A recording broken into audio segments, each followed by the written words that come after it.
Yang pertama adalah masa pra-Islam. Sebelum cahaya Islam menerangi Jazirah Arab, warga Arab terbagi menjadi dua wilayah, yaitu Arab Badui atau kampung dan Arab Hadori atau perkotaan. Untuk bertahan hidup, warga Arab Badui menggantungkan sumber kehidupannya dengan berternak. Mereka hidup secara nomaden atau berpindah-pindah sambil menggiring ternak mereka menuju daerah dengan curah hujan tinggi atau ke padang rumput. Mereka mengonsumsi daging dan susu hasil ternak, membuat pakaian, kemah dan perahu dari bulu wol atau bulu domba, serta menjualnya jika keperluan pribadi dan keluarganya sudah terpenuhi. Untuk mengukur taraf kekayaan seorang warga Arab Badui, maka hitunglah jumlah hewan ternak yang mereka miliki, karena semakin banyak hewan ternak, maka semakin tinggi pula derajat sosial mereka. Aktivitas perdagangan ini juga dilakukan oleh kalangan bangsawan seperti Hashim, Abu Thalib, Abu Lahab, Abbas, Abu Sufyan bin Harb, Abu Bakar, Zubair bin Awam, bahkan Rasulullah SAW. Allah Subhanahu wa Ta'ala juga mengabadikan perjalanan dagang yang dilakukan orang-orang Quraisy sebagai perjalanan dagang yang sangat terkenal, yaitu perjalanan musim dingin menuju Yaman dan sebaliknya, perjalanan dagang musim panas ke Syam. Allah berfirman dalam Quran Hadis Quraisy ayat 1-4. Karena kebiasaan orang-orang Quraisy, yaitu kebiasaan mereka berpergian pada musim dingin dan musim panas, maka hendaklah mereka menyembah Rabb pemilik rumah ini, yaitu Ka'bah, yang telah memberi makan kepada mereka untuk menghilangkan lapar dan mengamankan mereka dari ketakutan. Perniagaan yang telah mendarah daging bagi warga Arab membuat makin menjamurnya pusat-pusat perdagangan di berbagai wilayah di Arab, terutama Mekah dan sekitarnya. Pusat perdagangan ini bukan hanya sebagai tempat transaksi perdagangan, tetapi juga pusat pertemuan para pakar sastra, penyair, dan orator. Pusat perbelanjaan pun menjelma menjadi pusat peradaban, kekayaan bahasa, dan transaksi-transaksi global. Selain penduduk Mekah, penduduk Yaman juga terkenal dengan perniagaan. Mereka menjadikan perniagaan sebagai mata pencaharian terbaik dalam mencari rezeki. Kegiatan bisnis mereka tidak sebatas di darat, tetapi juga merambah melintasi laut. Warga Yaman terbiasa berangkat ke daerah pesisir Afrika seperti Habasyah, Sudan, Somalia, bahkan ke Hindia dan Pulau Jawa, Sumatera, serta negeri Asia lainnya untuk berdagang.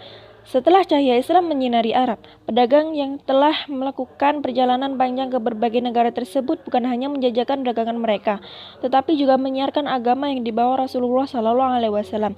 Para pedagang ini pula yang memiliki peran penting dalam penyebaran Islam di penjuru dunia.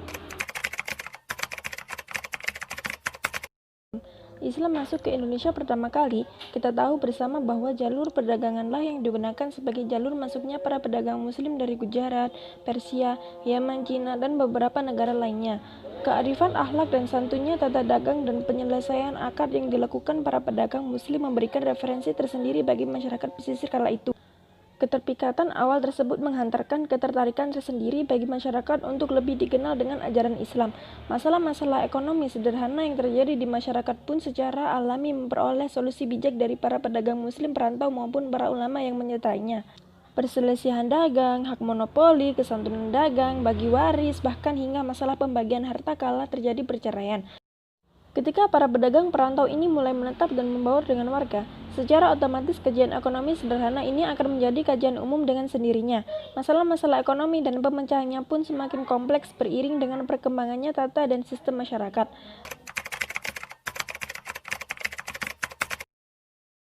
Runtuhnya kekuasaan kerajaan-kerajaan Hindu dan Buddha memberikan sebuah kondisi anomali dalam tata kepemimpinan dan pemerintahan rakyat. Islam yang menggunakan cara santun mulai bergerak masuk dari sekitar tepian pantai atau pesisir, masuk ke kota raja atau pusat pemerintahan dan mulai mengambil hati para ningrat penguasa. Saat Islam mulai mendapat pengakuan dari penguasa setempat, mulailah lahir beberapa kerajaan atau kesultanan yang bernafaskan Islam. Dalam menyelesaikan permasalahan penggalan upeti atau pajak, atau menyangkut hal-hal menyelenggarakan ekonomi negara, tentu saja raja memerlukan penasihat kebijakan. Penasihat kebijakan biasanya diampu oleh para kaum ulama, hulu balang atau seseorang yang dianggap wali. Tentu saja mereka akan memberikan bentuk nasihat yang mengarah pada ajaran-ajaran Islam. Peran Islam dalam mewujudkan perlawanan terhadap kolonialisme dalam sejarah perjuangan Indonesia sangatlah nyata. Peran ulama dan tokoh keagamaan dalam menjelaskan hak-hak kepemilikan, fungsi pajak, dan pengertian atas kontrol ekonomi yang dilakukan imperialis membuat semangat baru bagi masyarakat dan penguasa lokal untuk melakukan perlawanan. Jadi, Perlawanan terhadap kaum penjajah di Indonesia bukan semata karena kafir atau tidaknya penjajah itu, tetapi ada sisi lain yang benar-benar dirasakan penting dan esensial, yaitu turunnya kelas ekonomi dan derajat ekonomi masyarakat menjadi tingkatan terbawah. Peran kaum Arab pedagang yang kebetulan menjadi kelas kedua bersama kaum Cina dan India menjadi jembatan dalam mengangkat taraf penghidupan pedagang lokal. Mereka membuat pintu perdagangan bagi para pedagang lokal meski harus sembunyi-sembunyi. Ada pengertian baru pada diri masyarakat tentang dasar ukhuwah Islamiyah sebagai membentuk kegiatan ekonomi masyarakat. Yang keempat adalah ekonomi Islam dan peranannya dalam pembentukan ekonomi negara. Sejak kemerdekaan Indonesia pada 17 Agustus tahun 1945, tentu saja konsep-konsep ekonomi untuk mendukung penyelenggaraan negara sangat dibutuhkan. Ada beberapa faktor yang kemudian baik secara langsung maupun tidak langsung mempengaruhi cara pandang para tokoh pendiri negara dalam membentuk sistem ekonomi dan tata aturan penyelenggaraan perekonomian negara.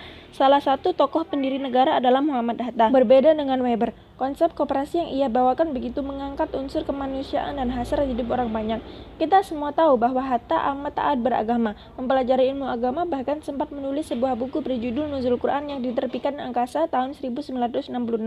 Pandangan Hatta tentang masalah-masalah kebangsaan seperti loyalitasnya terhadap prinsip-prinsip demokrasi dan keberpihakannya terhadap prinsip rakyat kemudian dijantakan dalam bentuk pemikiran tentang ekonomi kerakyatan. Ia dikenal sebagai Bapak Koperasi Indonesia karena pemikiran-pemikiran ekonominya yang pro kerakyatan. Ketika masih belajar ekonomi di Rotterdam, ia banyak mencermati nasib ekonomi rakyat yang banyak dieksploitasi oleh pelaku ekonomi modern yang pada saat itu banyak dikendalikan oleh investor-investor Belanda, terutama dalam bidang pertanian dan perkebunan.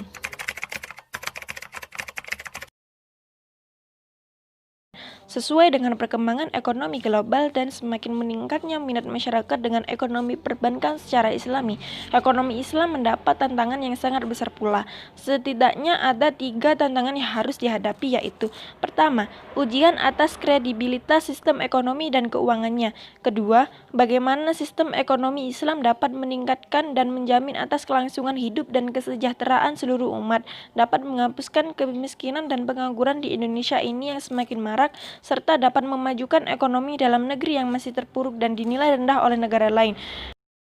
Dan yang ketiga mengenai perangkat peraturan, hukum dan kebijakan baik dalam skala nasional maupun dalam skala internasional. Untuk menjawab pertanyaan itu, telah dibentuk sebuah organisasi yang bergerak dalam bidang tersebut, yaitu IAEI, Ikatan Ahli Ekonomi Islam Indonesia.